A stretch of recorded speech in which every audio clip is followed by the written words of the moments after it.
La economía azteca se fundamentó principalmente en tres grandes actividades, las cuales fueron la agricultura, el comercio y los impuestos. Esta economía se llevó a cabo durante el siglo XIV al siglo XVII en Mesoamérica. Como primera tenemos la agricultura, la cual fue la más importante para el desarrollo social y económico de la cultura azteca. La agricultura fue totalmente importante, ya que al buen mantenimiento y soporte que tenían los terrenos del Valle de México, se llevaron a cabo diversos cultivos de grano, los cuales eran llevados a las regiones del país. Esto hacía que se tuviese un gran valor a los cultivos, ya que solamente se veían en ciertas partes específicas del país. Los cultivos más importantes fueron maíz, arroz y frijol, entre otros granos, los cuales fueron fundamentales para el desarrollo de esta economía.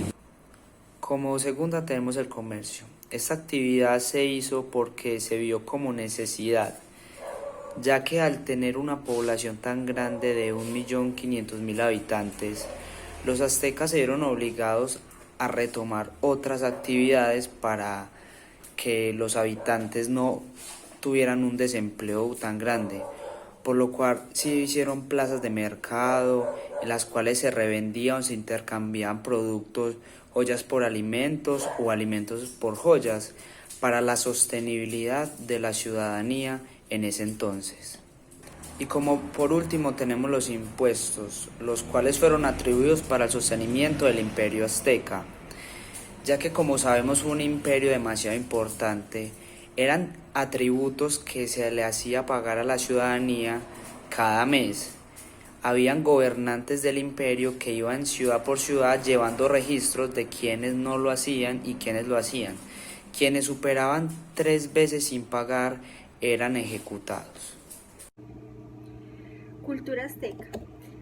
La religión. Los aztecas eran politeístas, es decir, creían en diferentes dioses. Muchos de ellos tenían influencia en la abundancia de los productos agrícolas. Además, estaban relacionados con los astros. Los aztecas y sus dioses. Entre los más conocidos, Quetzalcóatl, protector de la vida y la fertilidad. Tezcatlipoca, dios de la oscuridad y de la guerra.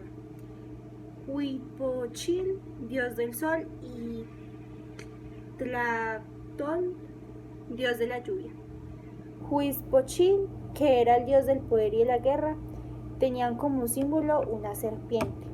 Habían ceremonias en su honor, sobre todo en el 15º mes del calendario azteca.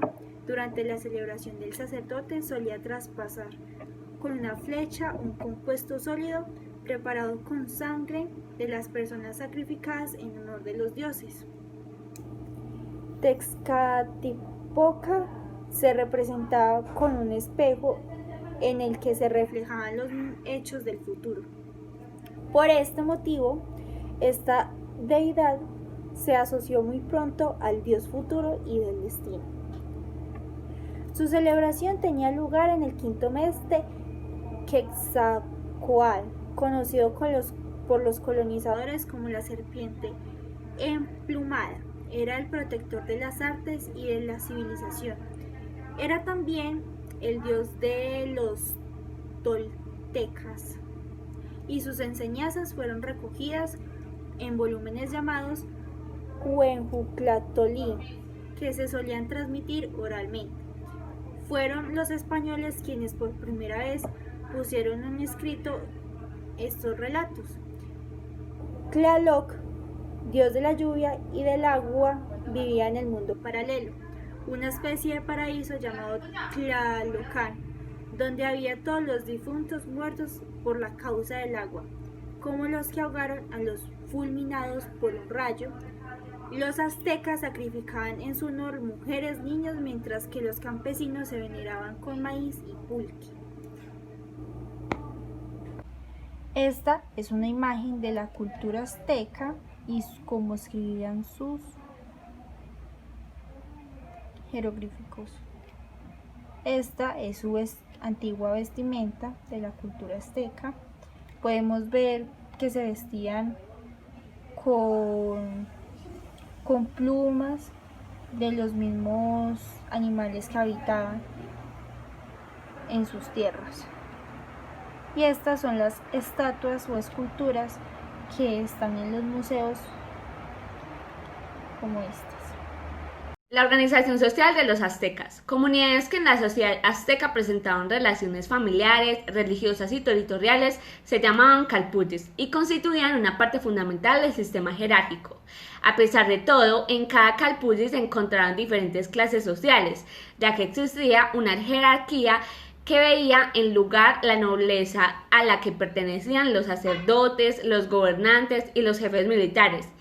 Los nobles se educaban para ser las guías del imperio.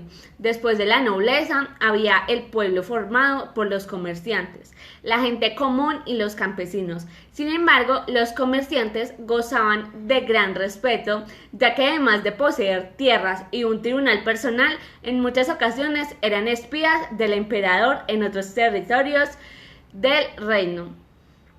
Los esclavos conocidos como tlacotín ocupaban la última posición de la escala social y eran prisioneros de guerras. Bribones locales y deudores del Estado que no pudieron pagar sus deudas se convirtieron en esclavos.